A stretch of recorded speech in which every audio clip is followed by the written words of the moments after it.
Well, I think I should start with the question of why we should try to control transnational corporations and improve democratic influence and power.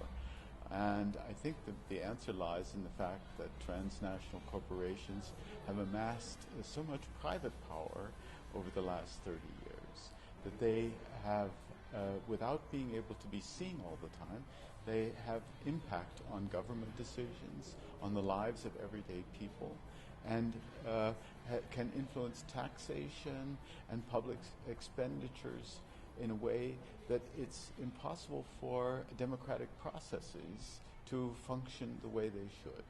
So I think it's just very important that we look at the kind of power that they have amassed over the years. And we can do that by taking a closer look at the investment decisions that transnational corporations make. How do they make these decisions, and what are they looking for, and under what kind of pressure do governments come to meet the conditions that transnational corporations want to have them accept? Secondly, what happens with taxation? Transnational corporations are taxed in a way today that allows them to transfer their profits and their taxable income to countries and localities where taxes are very low or non-existent.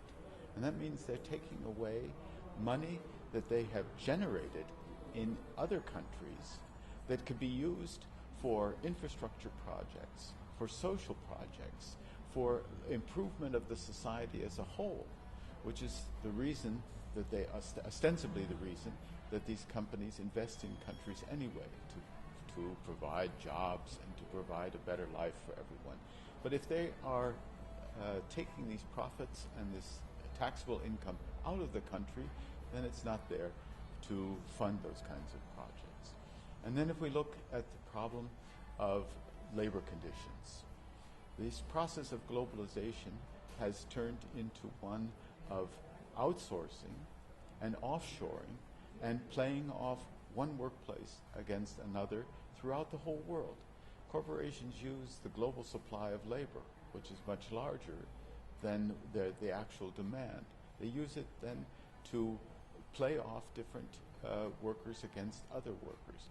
And in doing this, they undermine standards that have been established in many countries, labor standards that are good for workers and their families, good for making a strong middle class, and good for democratic processes. Where there are strong trade unions, democratic processes are also usually strong. So it's very important to think about all those issues.